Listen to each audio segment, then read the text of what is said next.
3.x is almost over, which means we are entering a new era with the new 4.0 update. It's gonna be a new update with new story, new palaces, new gameplay, and of course, new broken characters. But before we go to that update, let's rank every single character in P5X. Before we rank them, we need to set up some rules. Like for example, how do I rank them? So I'll be ranking them based on how good they are in terms of scoring. So I'll be taking into account mostly SOS and Guild Boss. I think it's also a good way to gauge whether or not a character is good, because a higher score means that you can buff more, or in terms of DPS, higher score means you do more damage. All the 4 stars will be ranked based on A6R0, standard 5 stars would be A2R0, and limited 5 stars are gonna be A0R0. So with that out of the way, let's start ranking them. And we're gonna start with the least recent one, I guess. So we're gonna go through like the 1.0 characters first, and then we work our way to Akechi, which is the newest character. So the first one, we have Okian. She is okay, I guess. Not the worst navigator, but definitely not the best, and definitely below average. So probably T3. So all of these I'll probably adjust them according, you know, like as I put more characters, because I want to adjust them that go up or go down a tier. So for now, Okian, the T3, she buffs attack, which is nice. She has a little bit of niche with like ailment inflict or something like that. Yeah, she has this niche which is cool but not really useful, honestly. She buffs attack, and I guess that's about it. And the buffs are not really that impressive compared to the other navigators that we have. So next up we have Puppet. Puppet absolutely worse than Okian. Puppet is terrible. Okay, she's useful for sustain, but in terms of buffing your team, scoring, she is pretty bad. So she does buff a little bit of damage from the skill 3 here. Very little, I think it's only like maybe 10% maybe, or 16% per stack for each C, so I think it's stack up to 8 or 10 stacks, right, or something. Very little damage. And while she is also like a good pairing for Fox, Fox himself is also not very good.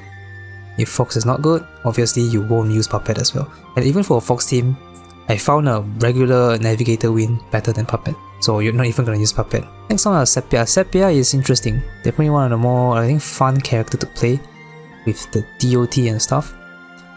He does see a little bit of use here and there. His damage isn't crazy, but the DOT is nice. And while I do say that this tier list is mostly based on scoring, but Sepia is quite useful for some of the event fights, right? Especially your newer account, or you know, back in the days, right, you don't have a lot of characters, you can cheese with Sepia. I've done it before, I've made videos on it before. He is an interesting character. While you don't really use him much anymore, I think he is not the worst assassin. Probably, okay, maybe I'll put T3 because there's quite a number of good ones up here. Next up we have regular Moko. She is probably the worst character in P5X. She is not good. I'll put her to T4. Not only is her buffs like really bad, she also cannot have 100% uptime with the buffs. Like she needs to consume this green leaf stack, which she doesn't get enough of to keep up with like a rotation. Like for example, you look at the rotation, it's 2-3, 2-1, like all that stuff. You need to use a skill 1 in between to gain the green leaf stacks, because you cannot regenerate fast enough. And that's not only the problem with Moko. Her skill 3 inflicts sleep, which is not useful. And you know what's even worse? If the opponent is asleep, you attack the opponent, they will wake up. And if they wake up, what's the point anymore, right? So basically she's just a terrible character. Buffs less, and you cannot even buff properly, and having a very niche mechanic which is sleep that is not really useful. Next up we have Ki. Ki has absolutely fallen off ever since Howler and Toy release. His only niche is for Fire Team, which again is already fulfilled by Howler and Matoy, so you don't even need to run Ki anymore. It's a waste to even run him. But if you don't have Howler and Matoy on his Fire Team, Ki is, you know, the next best option. That being said, he is, in terms of buffs, he actually buffs a decent amount. I think especially with his highlight at A4. His A4 gives like a whopping 30% fire damage increase, which is pretty decent. But again, he got absolutely power crept by Howler and Matoy. Next up we have Yuki. Yuki, mostly used for Fox team. You won't really use her much outside of that. Probably, maybe I'll put T3 for now. So Yuki buffs defense, which not a lot of characters want, but she does also buff a little bit of attack with skill 3, this one, 4.9 per Gable stack, with about like 20%, which is decent. But aside of that, not really useful, and she's also not very good at tanking. She's a sustain, she's a guardian, but she's not really good at sustaining. Next up we have Fluorite. Fluorite is not bad. Fluorite is not bad. Definitely better than Sepia. His damage is higher. Obviously got power crept by first skill more than other assassins, but he's still I think it's definitely the best assassin, free to play 4-star assassin in the game. And at least right now he also has a little bit of niche in the Nexus of Dreams because we run him with first skill Mont, because both are wind, they can hit the wind weak opponent, so that's nice.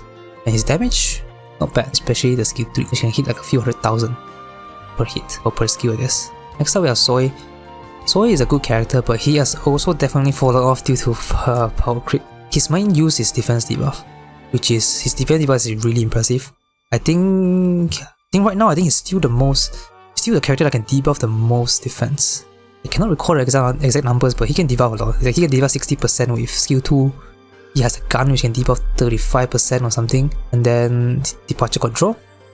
I think he can debuff like 120 already, and then 30% from 5-star also. So that's 150% damage debuff. I think that's the highest, even higher than Matoy I believe. But the problem with Soy is that that's all he does. He tanks a little bit, his tanking isn't the best, but sometimes it's okay if the boss doesn't hit that hard. But the only thing that he has going on is defense debuff. It doesn't increase damage, doesn't buff any crit or whatever, just defense debuff. Which, while it's good, now we are 3.6, we already have a lot of sources of defense debuff. You have navigators who can debuff defense, Wander can debuff defense with Vishnu, Rakunda, whatever. So Soy isn't really useful anymore, because you often overcap if you throw in Soy. So that's why he has definitely fallen off. So T1, maybe T1, I'll just put him here for now. Regular Mont, absolutely the worst 4-star for assassin. Shit, damage is just not a lot. Really bad. But damage is not a lot. I don't really have much to say honestly, he just sucks. She just sucks, okay. She gets crystal, she does damage, does resonance, it's not really impressive. Damage is not a lot. Then next up, we have Closer. Regular Closer, I think the worst sweeper in the game. She is also similar to regular Mont. Her damage is not a lot. I guess she does have a little bit of niche with the skill 2, which can increase party's electric damage, and I guess she can shock. She has a little bit of niche there, but in terms of damage, not really good. Then we have Leon. Okay, finally we finally have a good character here. Leon is he still holds up pretty well, although with the power creep with Turbo, Tempest Wind, Cord, the Twins, there's a lot of power creep already, but he still holds up pretty well. I haven't used him much lately because, you know, they're just better characters, better supports to use, but he's still pretty good, especially if you're a new player, where you don't have access to a lot of the strong buffers. The big reason why Leon's good is because of crit damage. His highlight A4 gives crit damage, his A6 gives crit damage, he also buffs a good amount of attack. Then there's also crit damage 45% here when you're 2 for our friendship stacks. He's very strong. Not as strong, I guess, or I guess not as used as like 6 months ago, but still pretty good. Next up we have Lufel. Lufel, with T3, there's definitely someone worse than Lufel. So Lufel, I guess he heals, he can burn, he has a little bit of niche, I guess. And he at least can buff actually a little bit of attack. With the A0, I believe, yeah, the Starfire, you can buff 320. Then you can buff even more with Starfire 3, which is the A6. You can increase fire damage, he buffs a little bit, okay? So it's not like absolutely terrible. His healing is also decent, and he can burn, I guess. And there's definitely someone better worse than him, which I will get to later. But next up we have Vino. Vino, not bad. Vino, pretty good. Probably T1, maybe? So the thing is, unlike Soy, Vino does have damage increase, right? The defense debuff from Vino isn't as high as Soy, but like I said, currently we don't need that much defense debuff anymore because we have a lot of access to it. But Vino has a skill 3 which can increase damage taken, so let's put to the next one. So it's 21.4 times 3 because you can stack up to 3 elements. So it's like 60% damage increase, which is quite high. She can obviously inflict elements. There's the important one like Shock, which can increase the crit rate taken by 10%. And she can also increase like fire, electric, wind damage depending on the element. So she is not bad. And definitely the best in stock for like a Queen team, because Queen really wants elements. Next up, a regular Wind as Navigator. She's pretty good. She's still used quite often. She has defense debuff, which is nice. It's like 40% defense debuff, and then her skill 3 is very strong. can be 90% damage increase. It's only for one turn, but it's very strong. And then her skill 2 also auto-activates, which gives you like a free damage taken increase also. So that's a bonus. And of course, her ability to increase one more all out attack. Not useful for SOS Guild Boss, but useful for like Astrolab, Velvet Trials, and in general just more damage. So that's a good bonus. Next up we have Riddle. This is our first 5-star actually. Riddle, so reminder, a 5-star standard is going to be ranked based on the A2. A2 Riddle absolutely worse than Leon. She works for A2, she is okay at A2 and she has to be A2 for her to be at least okay. The reason is because of A2 she gets crit damage, which is a good buff. Crit damage, the best offensive buff in the game. It's 20%, 24% damage, crit damage, so that's pretty good. The problem with Riddle though is it's difficult to achieve the maximum Childish Heart stacks. You need to get 5 stacks of it. It's very difficult to reach that stack. If you want to summarize Riddle's kit in like 6 words, I will summarize it as high skill, high luck, low rewards. The skill part is that you need to have every character in the team to attack. Either that or you need to pair her with specific DPS, like a multi-hitting DPS like Threat or Crosscale Mod for example. So you need to be specific with your team, your rotation as well, and even if you pull it off, the rewards, your buffs are just okay. But she's definitely not the worst buffer in the game. Next up we have Rin. Rin is not good. Rin is not good. While you know in the past she's always used for Joker, not really anymore because we have so many strong buffers now. And Rin definitely has a huge flaw in the kit, which I've talked about it before. So for example, the skill 3 only lasts for 2 hits I believe. Yeah, until damage is taken 2 times, only 2 hits. So it's not even like 2 turns. So if you have characters that continuously do damage, use attacking skills, her debuffs become useless for your main DPS. So she's not really that good. Next up we have An. An is not bad. At A2 she does decent damage. Of course the small problem with An is that you need burn. You need to pair her with somebody that can continuously burn or something. Then she can do or activate most of her kits. At A2 she does have a little bit of extra damage here with 2 follow attacks. And her damage is not bad, even for A2. Next up we have Morgana. And Morgana is the worst medic in the game. Because unlike Lufel, Morgana buffs absolutely nothing. The only thing she buffs is A6, this one. The skill 3, which is only single target. He just doesn't buff anything, and his healing also not very consistent because you need to crit the heal to heal more. It does have a niche which is to revive, but in scoring you don't really want to die anyways. You don't want to waste a highlight to revive. But I guess that's really all you can do. Next up we have Ryuji. Ryuji A2 is pretty strong actually. I think better than Threat definitely. Actually no, hold on. Because A2, the thing is A2 Ryuji doesn't really activate in SOS and Guild Boss. Because you cannot actually crit to activate the Pierce, this one, 35% Pierce. The thing is you need to crit. So you don't actually activate the A2, unfortunately. So you only have like the A1 buff at A2. But he still does pretty good damage. And he's also very very useful in Astrolab. Because Astrolab, you can actually crit. Next up, okay, we finally finished all the 1.0 character. Like the first release character. Okay, technically Joker is considered first release also, but yeah, I get the point. All the standard characters are over. Then Joker. So limited 5-star is going to be A0, R0. I'll be ranked them based on that. Definitely better than An. Joker is nice. Definitely the best character, you know, in the early days because we don't have much, right? That's how gacha works. The first few characters are definitely going to be strong because we don't have a lot of stuff to compare to, but Joker is nice with the extra action. It does damage. You can use multiple skill 3 in a turn. That's a nice thing about him. But yeah, nothing much to say. He just does good damage. And he also technically get a buff with Turbo. Because Turbo can buff damage during extraction. Next up we have Marion. Marion is now a standard, so I'll go A2. Marion A2, or I guess more specifically A1 because A2 Marion is useless. A1 gives you PS rate, which is pretty useful. So 20% PS rate for 2 turns when you overheal. This is definitely the biggest part of a kit. But outside of that, he also buffs quite a good amount of stuff like the skill 3. Like using skill 3 to activate the 5-star weapon when you consume the diagnosis stack, which is the green icon thing in the battle. Then she also buffs a little bit with his passive. So she heals very good. Very very well. She is very good at keeping your team alive. She has PS rate for A1 and she also buffs a little bit of damage. So she's overall pretty good. But there are better characters, that's why she's T1. Okay, so we haven't anyone that's breaking into T0.5 yet. Soon, we'll have one soon. Next up we have Yui. Yui is okay, I guess. Do I put him toward above Yuji? Yui isn't like crazy good, but I think she's still better than Ryuji. Maybe the same tier, you know, I'll just put them on the same tier. I think it's maybe slightly better than E2 Ryuji. So Yui is a little bit annoying to use because of her fallout attacks. And the fallout attacks aren't even like guaranteed.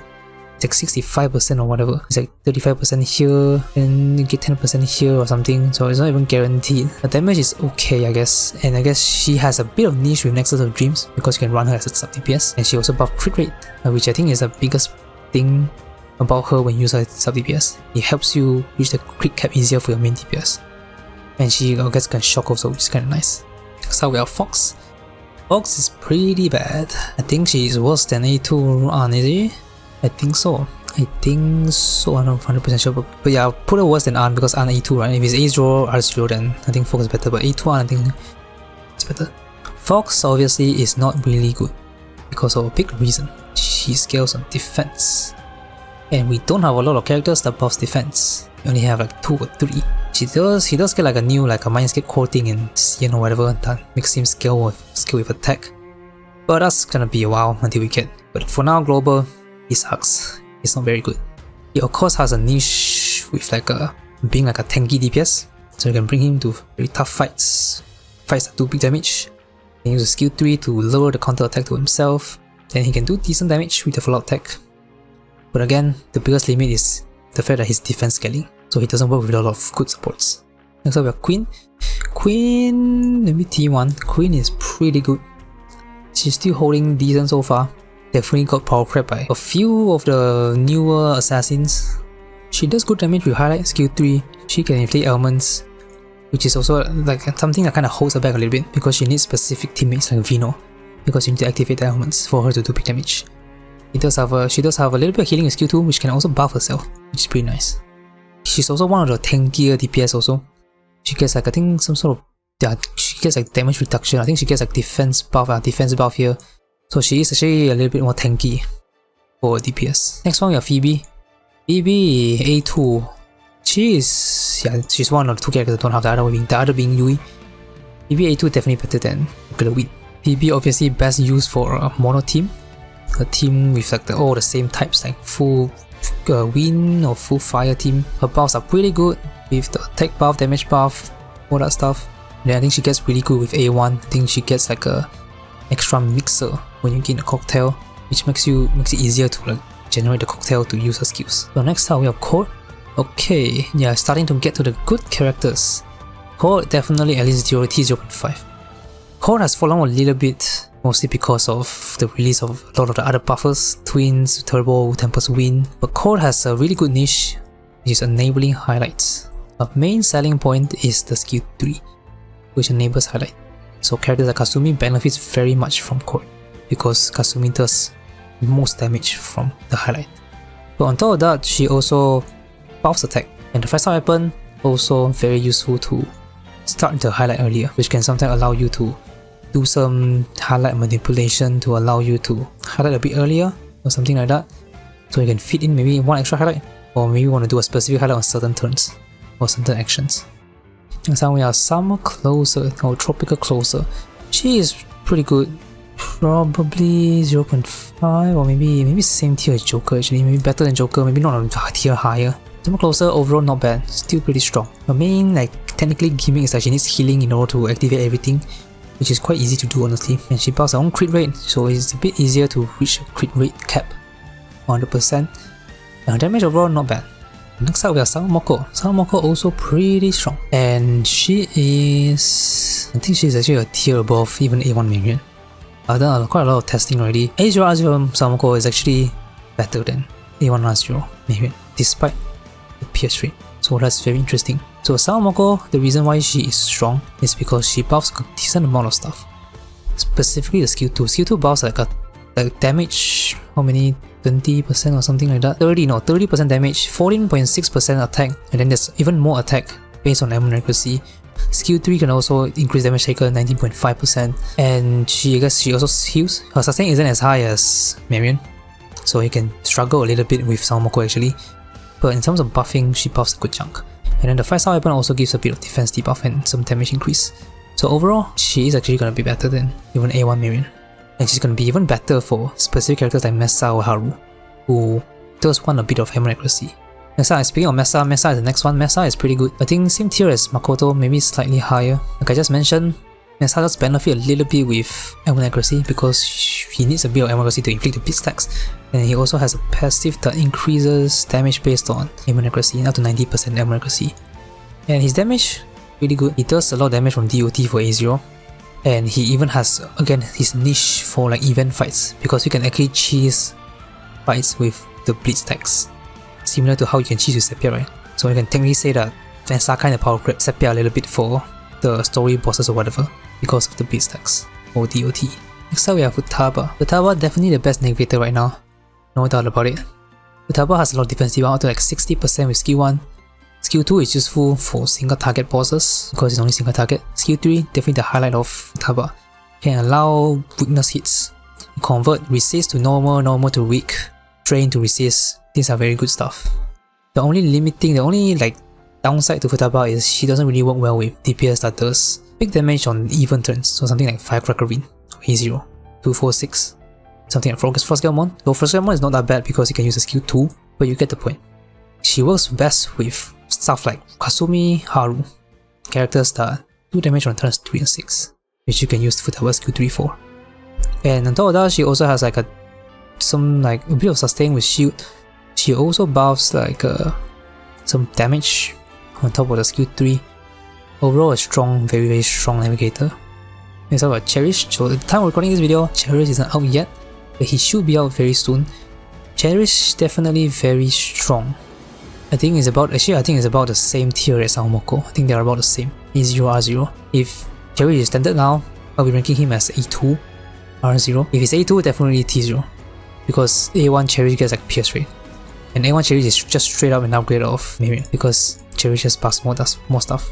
So Cherish is very very strong. Definitely one of the more underrated characters I think. Not a lot of people talk about him. So Cherish, not only is he really good at sustain, he gives a lot of shield. His shield also gives you a solid damage buff, 60%. The skill 1 can also debuff the enemy but only one target, so it's a 19.5%.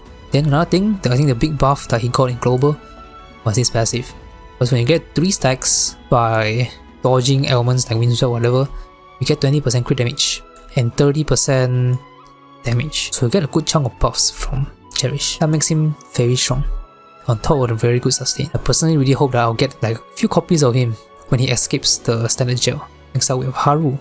Haru, I think 0.5. He's a tier high above Closer and Joker. So Haru does good damage. The only problem is that she needs some hammer accuracy to fully activate herself.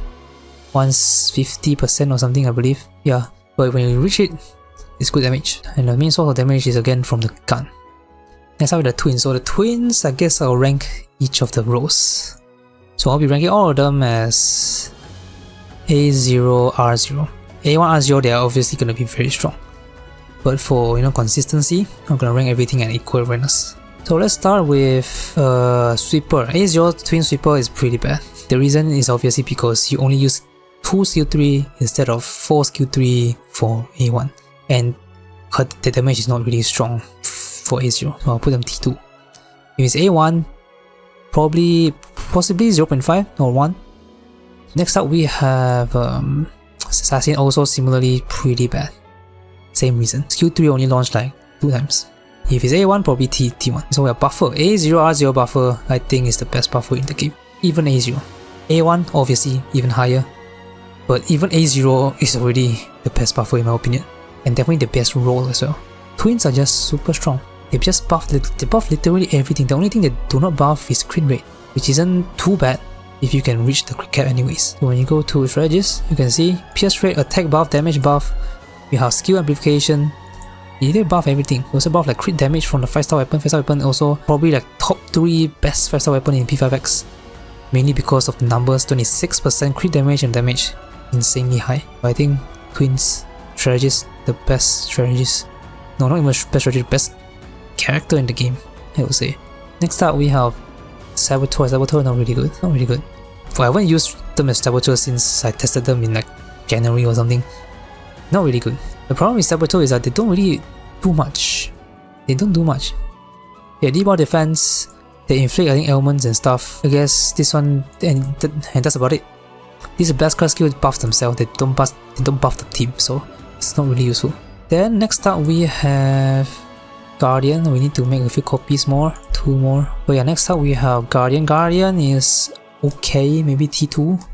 Nothing crazy honestly.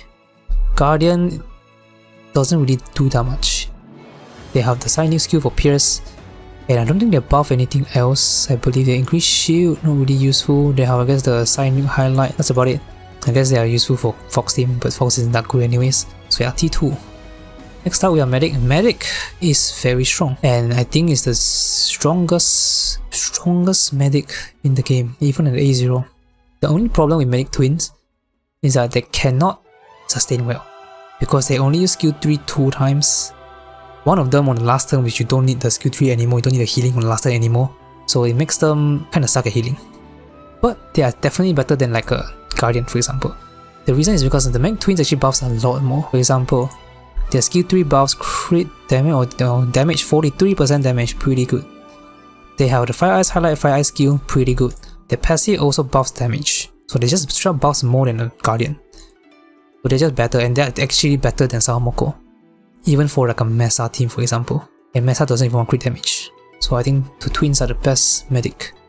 And the best strategists, even at A0, R0. Final one. Oh no, we don't have Navigator, why did I duplicate?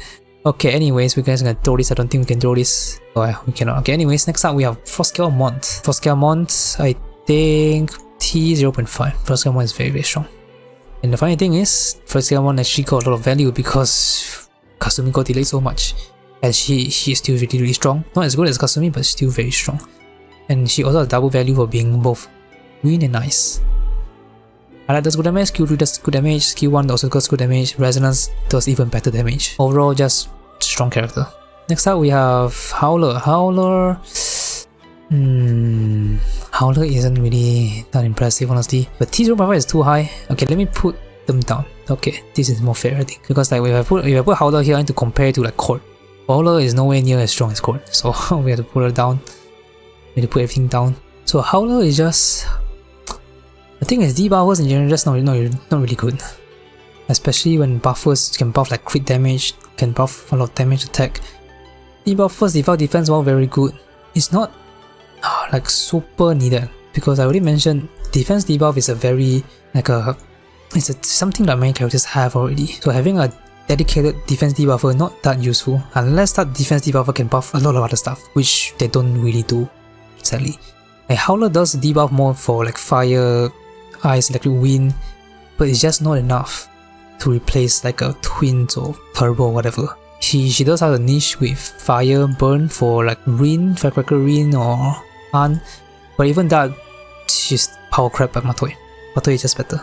And she can also debuff for like single target. But the thing is, Vino can be as good and even better than Howler for single target debuffs. I've done the testing myself, I've done videos on it already. Vino can do better than Howler for single target. But the reason why I have to put Howler higher is because Howler can debuff AoE as well. So like, I cannot really put them on the same tier. So yeah, next one we have Tempest Wind. Tempest is definitely one of the best supports in the game. Absolutely T0. Tempest Wind is super good because she buffs a lot of crit damage. She gets better with A1 obviously, but we're not going to talk about that. Skill 3, Skill 2, Skill 1, all the users. Skill 1 obviously only for wind single target like Frostgale Mont. But if you're not using wind characters, you can just Skill 3, Skill 2, that's fine. And she buffs a lot. Crit damage, crit rate. She also buffs some attack from the passive. Then next up we have Matoi. Matoi definitely the best debuffer, but that's not saying much because debuffers again are not really good. You're not really going to use Matoi over like Tempest Wind, because again, like I said, they don't buff a lot of stuff. Matoi is definitely better than Howler because Matoi just debuffs more. There's more damage percent for Matoi. And obviously Matoi's best teammate is going to be Firecracker Rin, who is one of the best sweepers right now in the game. So Matoi can debuff like 80-90% from skill 3, which is pretty good. She can debuff a lot of defense, which is also pretty good. But she does have a requirement of needing burn to activate all of this technical stuff, and she does have a little bit of sustain with the shield here. So that's nice. Next up we have Firecracker Rin, definitely the best sweeper in the game, T0. She's very strong, she does very good damage. The only requirement is obviously going to be burn. but I'm not really gonna consider, you know, like the specific team specific whatever, because I'm just gonna look at like the big damage numbers, what they can do with the full potential. She does good damage basically with the melee attack. She can buff her own crit, makes it easier to reach the crit cap. Again, the only problem is she needs burn to activate technical, to activate everything in the kit. But when you do have burn, she does good damage, and she pairs very well with Matoi. Next up we have Kasumi, definitely the best assassin in the game right now. Kasumi just does good damage. She does very good damage. Main source of damage is highlight, which can be enabled by Code. And that's really much, I don't really have much to say honestly, other than she does good damage, she buffs her own crit. She can buff another character's attack with Q2. That's pretty nice. Next up, second to the last one, Turbo. Turbo, one of the best supports. I would rank them as the second best support in the game, right behind Twins. So Turbo is just really good. I think she's better than Tempest Wind, because Turbo, I mean, I've done quite some tests already. Turbo is just generally better in most teams. The only team that Turbo suffers is going to be teams like Akechi, because Akechi is Almighty. Almighty don't really need Pierce buff anymore because Almighty ignores defense, and also obviously for skill mod, because Tempest Wind is just better for a win team. But other than that, Turbo is going to be better than Tempest Wind in a lot of the teams. Turbo's main buff is going to be Pierce. She also buffs damage, buffs attack. She can give herself extra action, which can allow you to manipulate highlight, manipulate the navigator order, the sequence, attack, whatever. And she also buffs extra action, which technically is a buff to like Joker, for example. So she's just very strong. And she can buff up to like 30% pierce rate with the A0 and the skill 3 enhance. And finally, the most recent character of P5X, Akechi. I think, sadly I don't have any way to test against Firecracker Ring because we don't have freaking AoE Cube Boss, which is annoying. But I think it's better than Haru, but worse than Firecracker Ring in terms of, you know, after using it for a while, looking at the damage numbers and all that stuff, I think it's below Firecracker Ring. The main perk of Akechi is that he doesn't really rely on a specific character or a specific gimmick. He doesn't need burn, he doesn't need ML accuracy, he just works out the box. You pull him, you throw him with like Tempest Wind or even Cord or Twins, whatever, he's gonna do some good damage because of the buff they gave him for global. The skill 3 now, pretty good, can do you a few million damage. And he also has his own value as being a sub DPS, so he is like the best character to use for Nexus of Dreams. So he's taking like a 2-in-1 character. So that's pretty nice. So that is all for my tier list. Let me zoom out a little bit. Feel free to let me know what you guys think of my tier list. You will notice that I have a few blanks here because I don't think these two characters are on the same tier as this. I mean, these are like the premium top tier characters right now in the game. And same logic here, I don't think these characters are as bad as the last tier. Do you agree on some of my takes? Do you disagree? I'm curious to hear your thoughts. But yeah, excited for a new update that's coming very soon.